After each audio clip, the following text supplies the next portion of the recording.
Hello, my lovely Virgos. This is your homework family reading for January. So, we're looking at how we're beginning the beginning of this year and what that's going to bring for us. Um, I'm trying to go through each one of these videos because I know some of you have never seen them before, the homework family readings, and some of you have been with me for a long time. For those of you who haven't, I'm just going to explain real fast so that hopefully I don't have to keep doing that. If you look at the bottom of the screen, you will see a little banner that's going across. It will also help you to understand how to follow these readings. Spirit reminds me that typically for those people who are into astrology and understanding the energies that are coming at them, there is typically 5 charts that is running at any given time for any one person. And that does deal with your sun, your moon, and your rising. But it also has to do with the universal chart as well as the chart of the moment and what is going on. There is no possible way for me to do a universal reading for all 5 signs. I mean, for all 5 charts at once. But the easiest way for me to kind of go back and give you an idea of what it is to tell you to go back and check your sun, your moon, and your rising videos for each month. And with that being said, when you're reading, like today, this is, I'm sorry, I was noticing the video slowed down for a second. So, like today, this is a Virgo reading. So, if you are a Virgo rising, then I'm talking more about you getting into your 3-dimensional view of the world and the reality of the world that you can see, touch, feel. This is also part of how your manifestation grows and is manifested by what you see, feel, and believe. Not just your thoughts, but what actually it is you're feeling and seeing and believing. And if you are a Virgo moon, then this would be more about your emotional state of mind, as well as what your emotional state of mind is doing with your physical body and what that communication is telling you about what is going on in your life. And if you are a Virgo sun, then this is your core, the core of who and what you are when we get to the sole purpose of your compass. Long story short. So, like I said, if you're a Virgo sun, listen to this and understand it from that compass point of view. If you are a Scorpio moon, go listen to the Scorpio, but understand you're listening to it from an emotional standpoint. And then see where this takes you threefold to see what matches in your life and where you're more, which sign you're more into at the moment, the sun, the moon, or the rising, and where you're manifesting from. Now, with that being said, also, if you are interested in your own personal readings, like I said, this is a universal. I am open for readings, and all of that information is in the description box, but I can't touch base when it's a universal reading. So, with that being said, let me get into Virgo. Right now, you are walking through your 5th house. Well, what is the 5th house? First off, the sun is in Capricorn right now, and it will be there until approximately the 21st when it moves into Aquarius. So up until the sun moves into Aquarius, you're still in your 5th house. Then you will actually be moving into your 6th house. Well, the 5th house covers your pursuit of pleasure. It is your fun zone and what you're most interested in and being able to experience that fun. It is the expression of your own creativity. It is where our hobbies take place. It is, what our personal interests are, what it is that makes you thrive, what it is that makes you, what do you live for? What do you want to be part of? And can you be part of it? Can you help create it and bring it into fruition? So this is where you're at this moment, is looking into what makes you tick. And when you're getting into what makes you tick and what makes you experience and be enjoying in life, this is part of that creativity, but it's also part of that inner child. That inner child needs to breathe, needs to express. So this is part of the self creation. Well, right now, for you, like I said, this is Capricorn energy.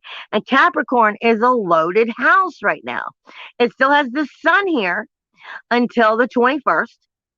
It has Pluto here, which has been here for many years, which is making you very grounded in your energy, but also making you really evaluate what it is that makes you tick, what it is that makes you enjoy life, and how and what you have to do to be able to do what you enjoy about life.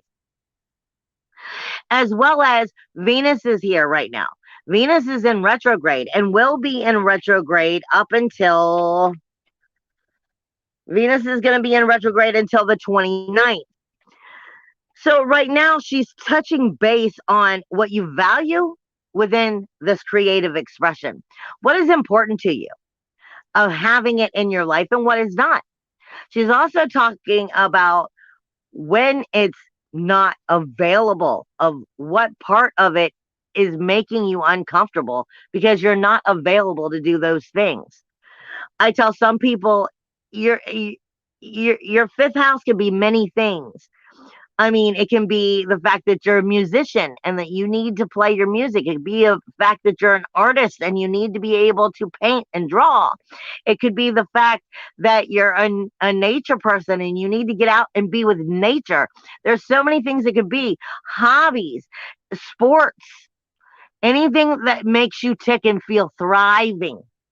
So with Mercury in retrograde, this is asking you if you're getting the chance to actually take part in this, and are you valuing it, as well as is something in the way of it?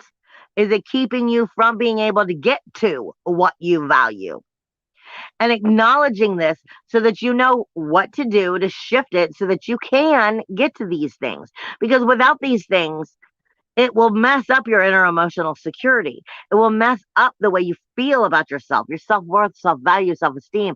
When you feel good about the things that you are expressing and the things that you are doing and that you are able to bring out into the world, then you feel better about yourself. But when you're in a position that's keeping you from being able to get to those things, our self-worth, our self-value, our self-esteem starts to lower. And this is why it's important for us to be able to get to these things. Now, I'm bringing it to you in such a way because I want you to understand when you have that full moon take place on, where is it? On the 17th. The full moon is taking place in Cancer, which is in opposition of this. For you, this is your 11th house. So the 11th house is the groups, the memberships, the people that we keep from the outer world, such as your work friends. And that's why they call it friends versus work friends, because these are the groups and the memberships and the teams that you are part of. And if these people are the right people in your life, then they are going to be supporting you finding that self-expression. They're going to be supporting you going after your interests and bringing that into fruition and helping you grow and inspire to be exactly who you want to be. But when they are the wrong people, they'll try to get you and manipulate you to not use your time intelligently for yourself to be able to grow and do these things, but to do the things that they don't want to do. And like a job where they'll try to push off this job onto that person, and then this person pushes it off onto that person. This is what I'm talking about. Do you have the right memberships that you're part of? Are the proper groups, communities that you're part of supporting all of your goals, your dreams, and your ambitions? Or are they taking from it? The new moon, full moon, is going to be bringing this into your enlightenment, whether they're the right people or the wrong. And they're going to be asking you if you're taking the time for you.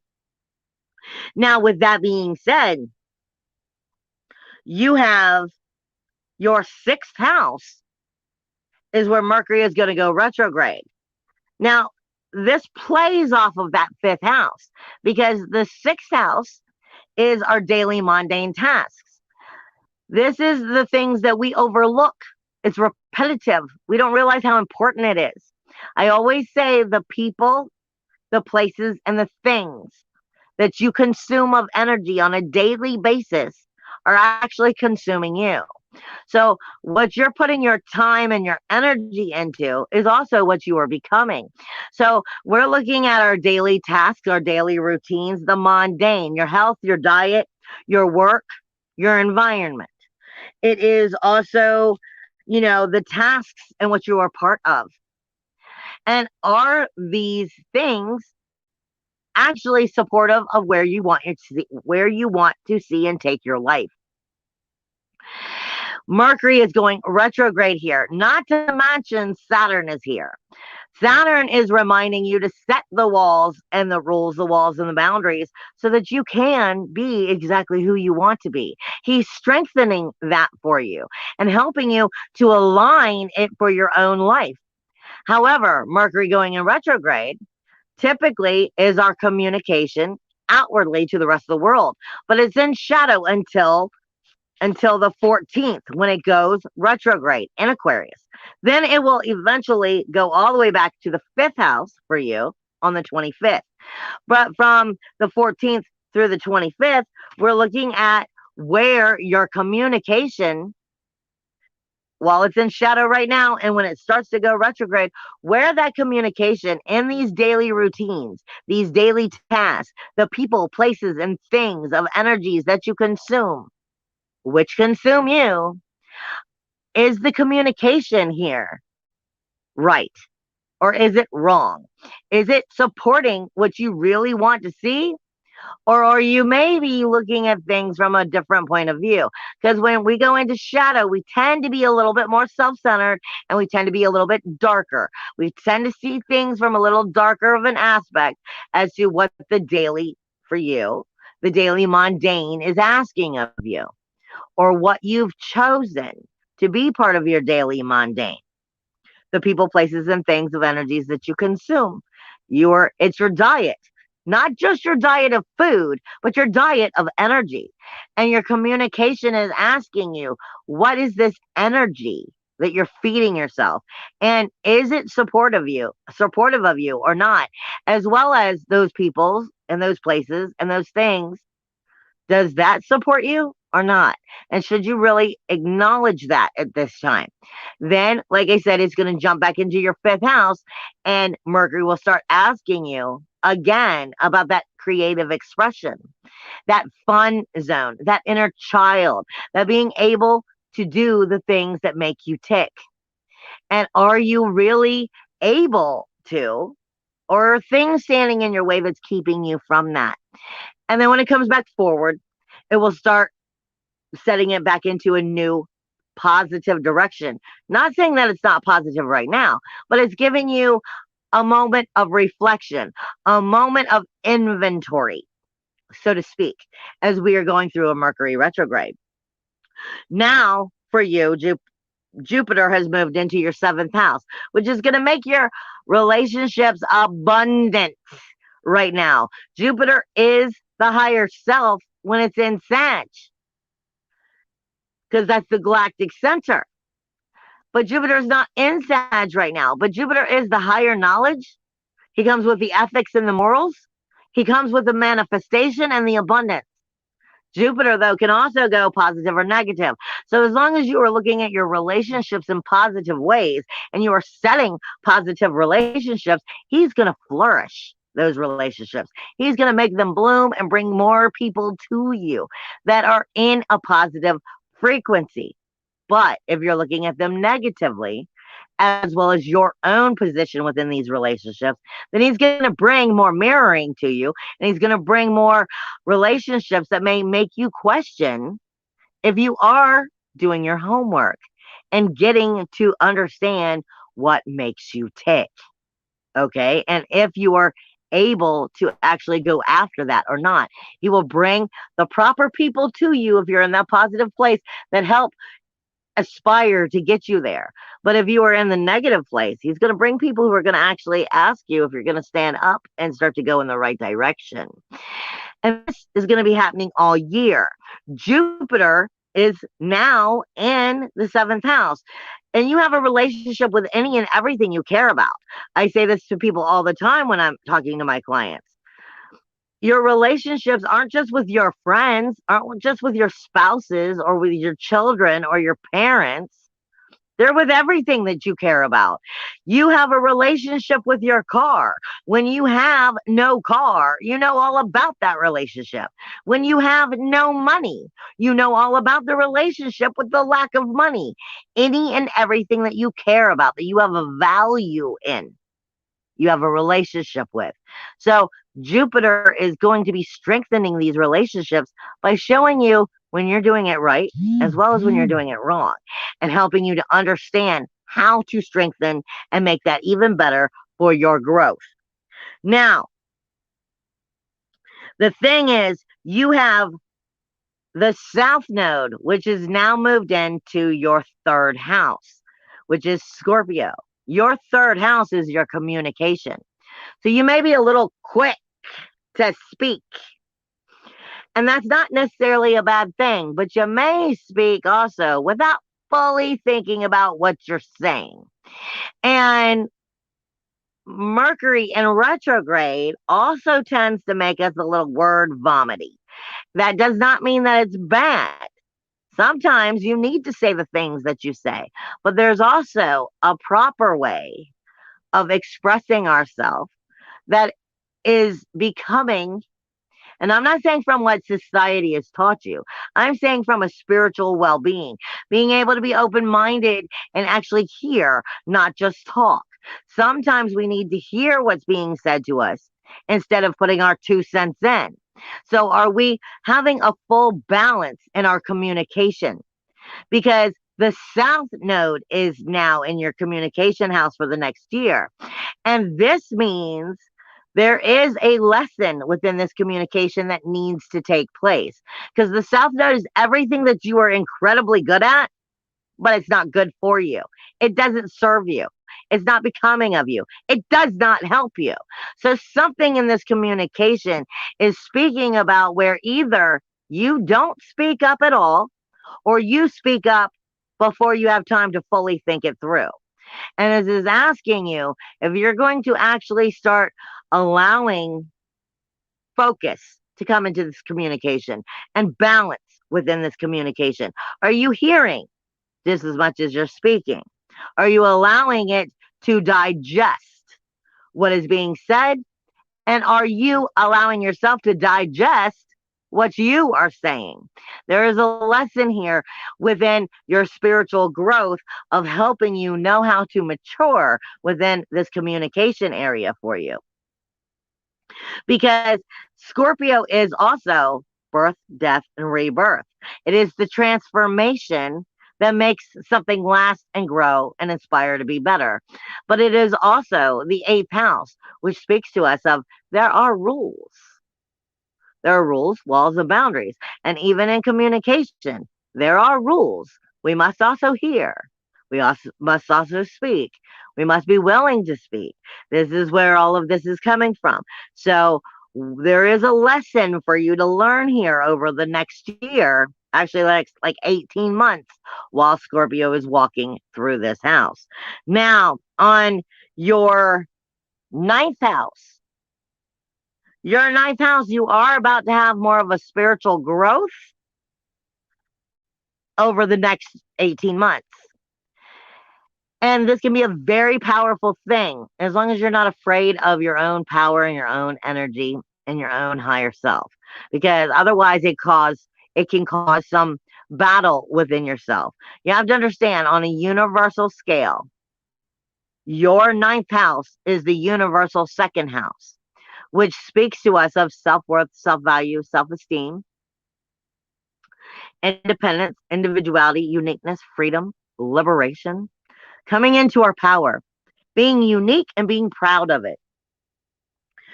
But for you, this is in your ninth house. This is teaching you how to connect with the higher self and to truly be connected to that higher self. Be connected to that source energy. Be connected to the spark of all things. But you have to be open-minded enough to see what the spark of all things, that higher self, the source energy, is willing to teach you. Because there is always two sides of every spectrum. So your higher self, your spiritual intuition, your psychic abilities are about to amplify, but they only amplify when you're coming into your power. They're only amplifying when you believe in your self worth, your self value, your self esteem, your value. You're deserving of it. You're worthy of it. Because when you're in a lower vibration, you can't connect with that higher self. It just can't reach you as well as you would like for it to, but it can't. And when you are in that higher vibration, then you start to come into the spark of your power. And then that ninth house is speaking to you on a spiritual level of what are the spiritual ethics, the morals, the growth, the higher understanding. We're talking about going 3D, 4D, 5, 6, 7, 8, 9, if you're willing to go there. But it all depends on where you are on that self-worth, self-value, as well as your discipline within your communication, because this comes down to a lot of discipline of allowing that higher self, that's inner source, to be able to actually teach you a thing or two instead of already knowing it. Because one thing I've learned is every time I think I've learned something, every time I think I've learned a little bit of something about a little bit of something, they remind me how, oh, yes, you've learned a lot. But there's still this vast area of knowledge that you know nothing about. There is always room for growth. So you have to be open minded enough and still enough to be able to allow that growth to come into you. And you can't do that from a low vibration. This is saying that ninth house is allowing you to come into your spirit. And I'm telling you, it's very important because the ninth house is your higher self. And I've been saying it for 3 years. If you're not in your power, oh, gorgeous soul, if you are not in your power, someone else will be. And when we're talking about the ninth house, that's the last place you want somebody else to be, is in your source energy. So make sure that you are allowing your source energy to communicate. Trust your intuition, listen to your communication, and allow the year to begin to bring you into a brand new life. This should be very wonderful for you, but you have to remain positive. There's no, oh, woe is me. You got to get out of that. I love you guys. I will see you next month.